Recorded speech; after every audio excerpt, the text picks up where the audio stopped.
नमस्कार बंधुरा आमी स्वप्ना उपाध्याय आमार चैनल रान्ना रेसिपि और आवर लाइफस्टाइलेर पक्ष थेके सबाइके स्वागत।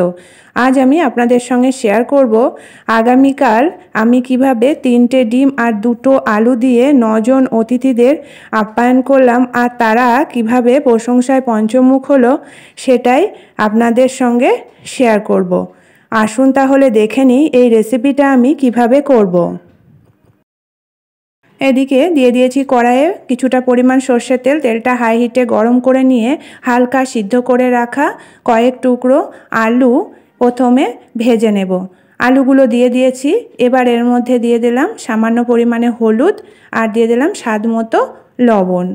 लवण हलुद दिए आलूगुलोके भालो करे भेजे निते हबे। हालका सिद्ध करे निले रान्नाटा ताड़ाताड़िओ हबे और खेतेओ बेश भालो लागबे। एबार आलूगुलोके भेजे नेब। आलूगुलो लाल लाल करे भेजे नेওয়া হয়ে গেছে। এবার এগুলোকে নামিয়ে রেখে দেব।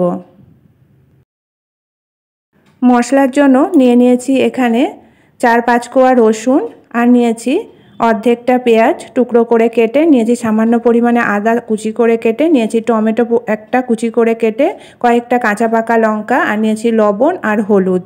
এবার মশলাগুলোকে ভালো করে পেস্ট করে নিতে হবে। এদিকে একটা কাঁচের ছোট বাটি নিয়ে নিয়েছি আর নিয়ে নিলাম একটা ডিম প্রথমে ফাটিয়ে। এবার এর মধ্যে দিয়ে দিচ্ছি পাতলা পাতলা করে কেটে রাখা পেঁয়াজ কুচি কিছুটা, গ্রেট করা রসুন সামান্য, আদা গ্রেট করা সামান্য পরিমাণে আর স্বাদ মতো কাঁচা লঙ্কা কুচি। দিয়ে দিচ্ছি স্বাদ মতো লবণ আর দিয়ে দিচ্ছি অল্প পরিমাণে গোলমরিচের গুঁড়ো। সব উপকরণ এবার ডিমের সাথে ভালো করে ফেটিয়ে নিতে হবে। যত ভালো করে ফেটানো হবে এটা খেতেও কিন্তু ততটাই সুস্বাদু হবে।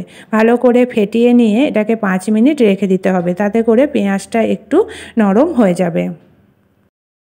5 মিনিট পর ফিরে এলাম। কড়াইয়ে দিয়ে দিচ্ছি বেশ খানিকটা পরিমাণ সর্ষের তেল। তেলটা হাই হিটে গরম করে নিয়ে মিডিয়াম ফ্লেমে রেখে দিয়ে দিলাম ডিমের গোলাটা। ডিমের গোলাটা দিয়ে এটাকে একটু ছড়িয়ে দিতে হবে। পেঁয়াজ রসুন আদা এগুলো ভালো করে ছড়িয়ে দিতে হবে যাতে করে অমলেটটা সারা দিকেই সমান হয়। অমলেটটার এক পিঠ ভালোভাবে ভাজা হয়ে গেছে। এবার সাবধানে উল্টে দিয়ে অপর পিঠও ভেজে নিতে হবে। অমলেটটা দু পিঠই ভাজা হয়ে গেছে। এবার এটাকে নামিয়ে বাকি ডিমগুলোও একইভাবে ভেজে নেব। 3টে ডিমেরই অমলেট বানানো হয়ে গেছে। এবার অমলেটগুলোকে ঠান্ডা হওয়ার জন্য অপেক্ষা করব। আবারও দিয়ে দিলাম কড়াইয়ে বেশ খানিকটা পরিমাণ সর্ষের তেল। তেলটা প্রথমে হাই হিটে গরম করে নিয়ে এর মধ্যে দিয়ে দিলাম গোটা জিরে আর তেজপাতা ফোড়ন আর দিলাম সামান্য পরিমাণে পেঁয়াজ কুচি।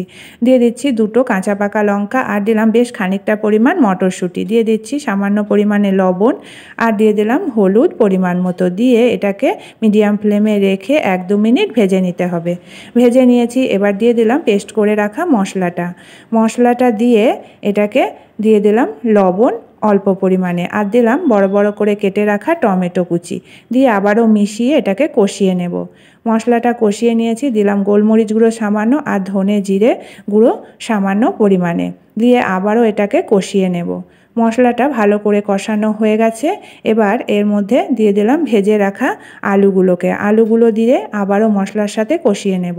কষিয়ে নিয়েছি। দিয়ে দিলাম বেশ খানিকটা পরিমাণ ধনেপাতা কুচি। দিয়ে আবারও ভালো করে মিশিয়ে নিলাম। দিয়ে দিচ্ছি এবার পরিমাণ মতো হালকা উষ্ণ গরম জল। জলটা দিয়ে ভালো করে মিশিয়ে এটাকে প্রথমে হাই হিটে ফুটতে দিয়ে একটু ঘন করে নেব ঝোলটাকে।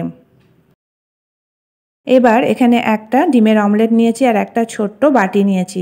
বাটির আকারে অমলেটগুলো থেকে ছোট ছোট করে গোল গোল করে অমলেট তৈরি করে নেব।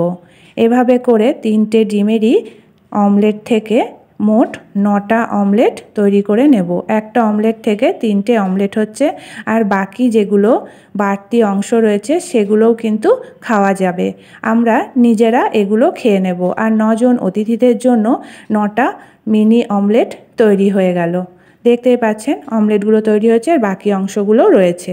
এদিকে ঝোলটা বেশ ফুটে উঠেছে আর ঘনও হয়ে গেছে। এবার দিয়ে দেব মিনি অমলেটগুলো। মিনি অমলেটগুলো দেখতে যেমন সুন্দর হয়েছে আর কিন্তু খেতেও হয়েছিল দুর্দান্ত। এবার অমলেটগুলো দিয়ে ভালো করে ঝোলের মধ্যে মিশিয়ে ফুটতে দেব। ঝোলের মধ্যে দিয়ে ফুটে উঠেছে, অমলেটগুলোর মধ্যে তেল ঝাল মশলাও ঢুকে গেছে। তাহলে বন্ধুরা তৈরি হয়ে গেল দুর্দান্ত স্বাদের রেসিপি মিনি অমলেটের দুর্দান্ত স্বাদের ঝোল। এবার এটাকে নামিয়ে নেব একটা প্লেটে। এইরকম গরম অমলেট কারি আর গরম ভাতে অতিথি আপ্যায়ন করে আমি যেমন খুব খুশি হয়েছি, অতিথিরাও কিন্তু খুবই খুশি হয়েছে এই রেসিপিটা খেয়ে। তারাও কিন্তু বলেছে বাড়ি গিয়ে এই রেসিপিটা অবশ্যই বানাবে। আপনারাও চাইলে আমার মতো করে এই রেসিপিটা একবার বাড়িতে বানিয়ে দেখতে পারেন। খেয়ে সবাই কিন্তু প্রশংসায় পঞ্চমুখ হবেই হবে। ভালো লাগলে লাইক শেয়ার কমেন্ট করবেন, আর আমার চ্যানেলকে এখনও যারা সাবস্ক্রাইব করেনি প্লিজ সাবস্ক্রাইব করে নেবেন, আর আমার ফেসবুক পেজটি প্লিজ ফলো করে নেবেন। আজকের মতো এটুকুই, আবার দেখা হবে আগামী নতুন পর্বে। ভালো থাকবেন, সুস্থ থাকবেন, ধন্যবাদ।